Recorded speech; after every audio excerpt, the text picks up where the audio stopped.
Ahojte priatelia, vítam vás pri sledovaní dnešného videa.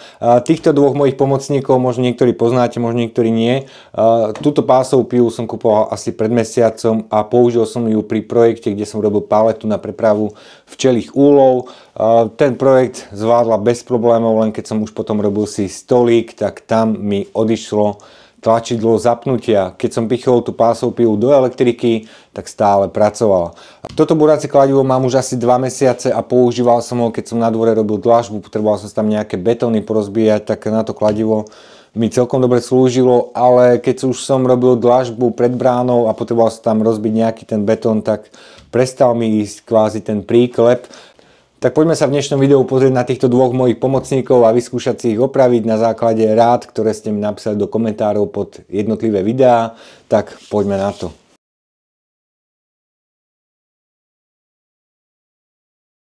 A ako prvé začneme touto pásovou pílou, kde som mal taký problém, že keď som ju mal zapojenú do elektriky, tak tá píla išla stále a to tlačidlo zapnutia mi vôbec nereagovalo. Takže už som to chcel dať reklamovať, lenže pod video o probléme, ktorý som mal s touto pásovou pílou, mi niekto napísal, že vyskúšaj vyfúkať vypínač a poprípade dať tam VDčko a malo by to fungovať. Takže ešte som ju mal stále doma, tak prvé čo som spravil, išiel som do dielní. Takto som vyfúkal vypínač a stalo sa to, že keď som to pichol do elektriky, tak píla nejde. A tak to má byť. Teraz po zatlačení píla funguje. Priznám sa, nechcel som to rozoberať, aby som sa pozrel, aký tam je problém. Čiže takto, keď som to iba vyfúkal, tak to začalo ísť. Takže na reklamáciu nepôjde. Akurát si budem musieť objednať nový pílový pás, lebo pri tom, keď sa mi to pokazilo, som potreboval pílu vyťahnuť z toho materiálu, ktorý som práve rezal. A keďže sa mi to nedalo vypnúť, tak som si zlomil ten pílový pás. Takže píla bude slúžiť ďalej, uvidíme ako dlho a poďme sa teraz pozrieť na to búracie kladivo. To búracie kladivo mi odišlo, keď som rozoberal betón pred bránou. Vtedy mi prestal ísť príklep a vôbec to nič nerobilo. Takže mal som kladivo nastavené, aj stále mám, na ikonu kladiva. A keď som rozoberal ten betón,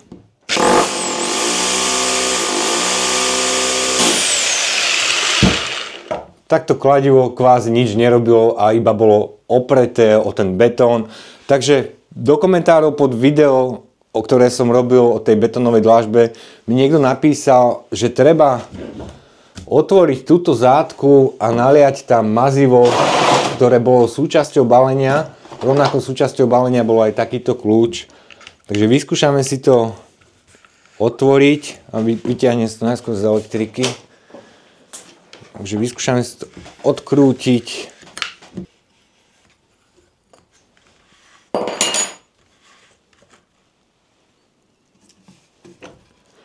Je to tam celkom suché. A vyskúšame tam dať to mazivo.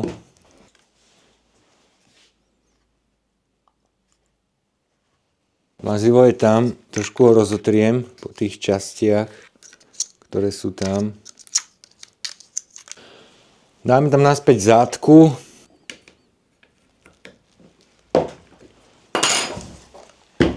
Vyskúšam premazať aj túto časť.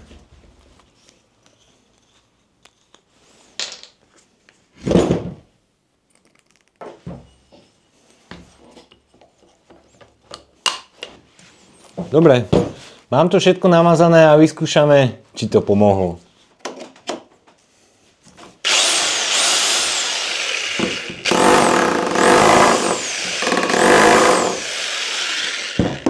Kladivo funguje, takto to má podľa mňa pracovať.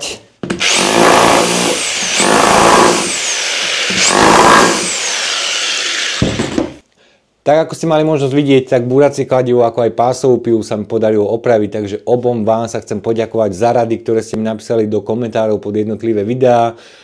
Ušetrili ste mi cestu do potravín, takže ešte raz ďakujem. Dúfam, že toto video pomôže aj niektorým z vás, ktorí budete mať podobný problém. Ako ste mohli vidieť, tak tá oprava toho náradia zabrala pár minút. pri tej pásovej píle to bolo možno 10 sekúnd, takže ešte raz ďakujem a ja dúfam, že sa vám dnešné video páčilo. Ak sa vám páčilo, budem rád, keď dáte like na toto video. Ak neodberáte náš kanál, kliknite na odber, ktorý je tu a nejaké ďalšie videá si môžete pozrieť tu. A jednotlivé videá, napríklad tej pásovej píle si môžete pozrieť na linku, ktorý vám dám do popisu tohto videa. Ahojte a vidíme sa na budúce.